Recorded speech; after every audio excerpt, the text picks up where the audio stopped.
നമസ്കാരം, butter news എക്സ്പ്രസിലേക്ക് സ്വാഗതം.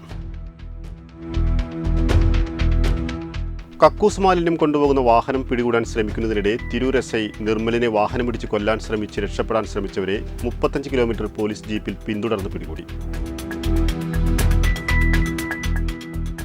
തിരുനാവായ പഞ്ചായത്ത് 2024-25 വാർഷിക പദ്ധതിയിൽ ഉൾപ്പെടുത്തി 15 ലക്ഷം രൂപ ചെലവഴിച്ച് വരിക്കൂട്ടുചിറയിൽ നിർമ്മിച്ച ഹാപ്പിനെസ് പാർക്ക് നാടിന് സമർപ്പിച്ചു. തിരുനാവായ പഞ്ചായത്ത് പ്രസിഡന്റ് മാമ്പറ്റ ദേവയാനി അധ്യക്ഷത വഹിച്ചു.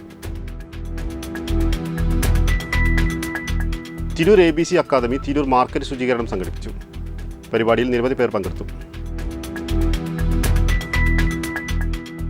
പരിയാപുരം നവയുഗ വായനശാലയുടെ നേതൃത്വത്തിൽ നടന്നുവരുന്ന ചിത്രരചന, നൃത്തം, സംഗീത ക്ലാസുകളിലേക്കുള്ള പുതിയ ബാച്ചിലേക്ക് വിജയദശമി ദിനത്തിൽ ആരംഭം കുറിച്ചു. ചിത്രരചന ക്ലാസ്സിന് കൃഷ്ണൻ പച്ചാട്ടിയും, സംഗീത ക്ലാസ്സിന് CP സ്നേഹയും, നൃത്ത ക്ലാസ്സിന് T ദിവ്യയുമാണ് പരിശീലനം നൽകി വരുന്നത്. തിരൂർ ഉപജില്ലാ ശാസ്ത്ര, ഗണിതശാസ്ത്ര, സാമൂഹ്യശാസ്ത്ര IT മേളയുടെ ലോഗോ പ്രകാശനം ചെയ്തു. തിരൂർ നഗരസഭാ അധ്യക്ഷ AP നസീമ, തിരൂർ ഉപജില്ലാ വിദ്യാഭ്യാസ ഓഫീസർ RP ബാബുരാജിന് ലോഗോ നൽകി പ്രകാശനം ചെയ്തു. North east Thrikkandiyur residence welfare association നെറ്റ്വ ഗാന്ധി ജയന്തി ദിനത്തിൽ മുത്തൂർ ദേശബന്ധു വായനശാലയുടെ പരിസരവും റോഡും വഴികളും ശുചീകരിച്ചു. കേരളത്തിലെത്തുന്ന ലയണൽ മെസ്സിയെ സ്വീകരിക്കാനുള്ള ഒരുക്കങ്ങൾ നടന്നുവരുന്നതായി മന്ത്രി V അബ്ദുറഹ്മാൻ. കലൂർ അന്താരാഷ്ട്ര സ്റ്റേഡിയത്തിൽ ആവശ്യമായ പ്രവർത്തനങ്ങൾ നടന്നുവരുന്നതായും അദ്ദേഹം പറഞ്ഞു.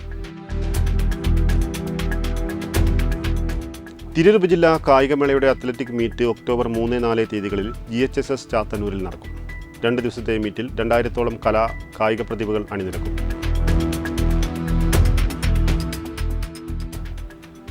രാഷ്ട്രപിതാവ് മഹാത്മാഗാന്ധിയുടെ ജന്മദിനത്തിൽ തിരൂർ മണ്ഡലം കോൺഗ്രസ് കമ്മിറ്റിയുടെ നേതൃത്വത്തിൽ പുഷ്പാർച്ചനയും അനുസ്മരണവും സംഘടിപ്പിച്ചു. Block Congress president A Gopalakrishnan ഉദ്ഘാടനം ചെയ്തു.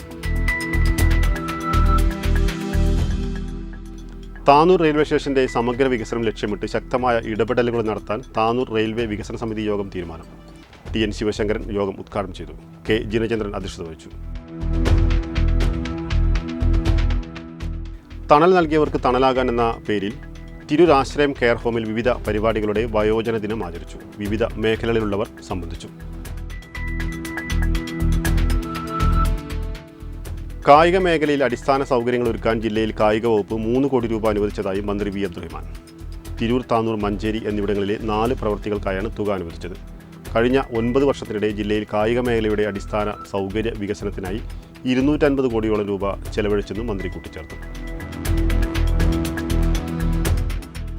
ഇതോടെ ഈ വാർത്ത വളരെ പൂർണ്ണമാവുന്നു. നന്ദി, നമസ്കാരം.